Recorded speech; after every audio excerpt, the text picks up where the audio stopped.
Welcome back to the morning show. Kag padayon ng atong nga kampanya serye interview sa pagkilala sa mga kandidato ninyo sa syudad sang Bacolod. Today we have live on the studio isa ka seasoned politician and a lawyer as well, independent nga kandidato sa pagpapili bilang congressman sang Bacolod. We have Councilor Archie Baribar. Good morning. Good morning. Good morning, Danny. Good morning, Martin.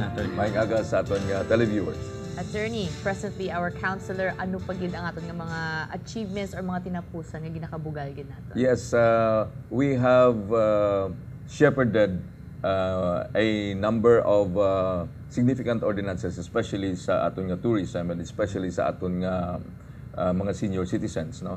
And all these are on record. These are things that makita sa aton particular sectors dira, no? For example, the Alangilan as ecotourism and the Punta Taytay as ecotourism destinations also. But more than this, Archie Baribar is proud to state that we have improved the quality of discussion and legislation in the Sangguniang Panlungsod because of Archie Baribar. We made sure that everything is in order, and as floor leader for the past 3 years, ginplastar ina nato, no? So and also I am proud to state that despite all the bickerings of the different political parties there, Archie Baribar has stood to be the fiscalizer, the stabilizer, and the equalizer for the people of the city of Bacolod. Oh, may we ask, Councilor, nga, I mean, you could run again for a councilor sa elections, pero why did you choose to run for Congress? Yes, because this is the most appropriate time to do it. Okay. Archie Baribar, before he turns senior citizen, will have to make his mind. And so we are running independiente. Yes. So does it mean to say that you are looking forward to still working maski kung sino lang ang Sino mayor ang or mayor? I vice can mayor? make I can work with both the blue camp and the red camp. That is why my Okay. color is purple. The combination of both. Mix na siya. But attorney, you have a local party. Yes, we filed for registration a local party, Partido Dunganon. Okay. Our tagline is Dungog mo, kusog ta. Okay. Aba. Attorney, usually, ang siling nila, one of the advantages ang isa sa political campaign is that you have a party nga dako nga makapundo sa imong kampanya, and you have a complete lineup nga makabulig man duso, no, sa pagpangapanya. In your case, you're independent. Do you see this as a problem or as an opportunity? No, I have seen that before. In 2004, I ran with a party, with a national party, with a complete lineup. At the end of the day, I was running alone. So it's better to run alone.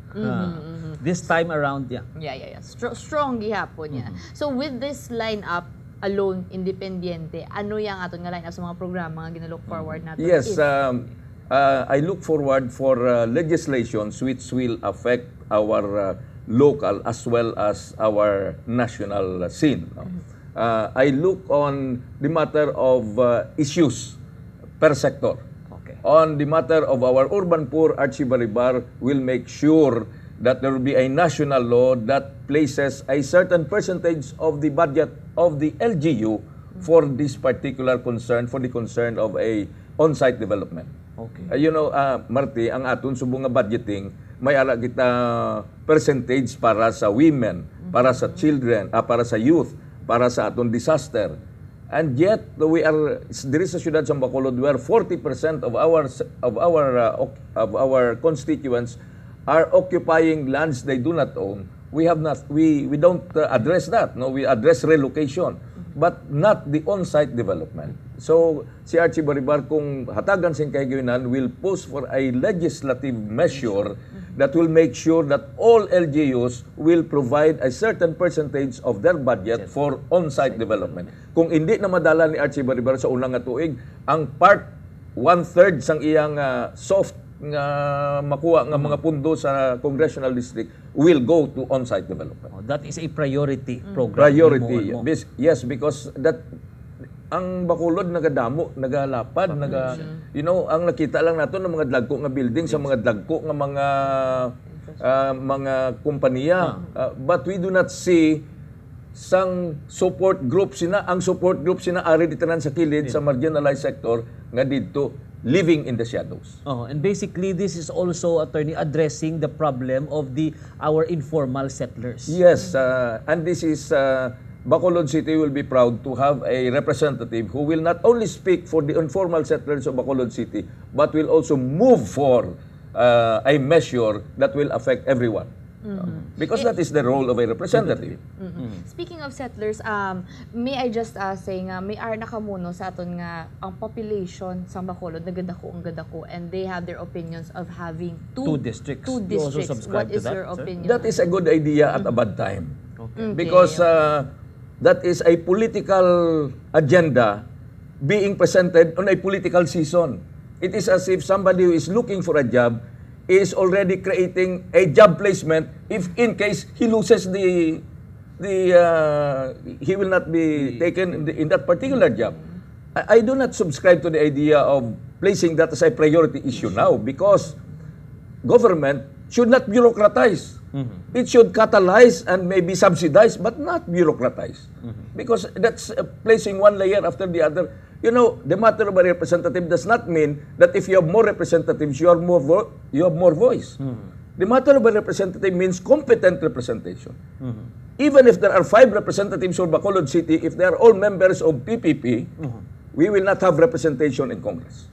Even if you only have one, but he is competent and capable, we will have the best in Congress. After the pork barrel was removed, no, partially declared unconstitutional by the Supreme Court, ang mga nagapapili congressman medyo daw naghinay-hinay na. Kahit siyempre wala sila sang funds, no. Usually amo nang ibanda nga rely sa pork barrel sa mga projects nila. So kumbaga ang position sang congressman daw hindi na amo ka-attractive.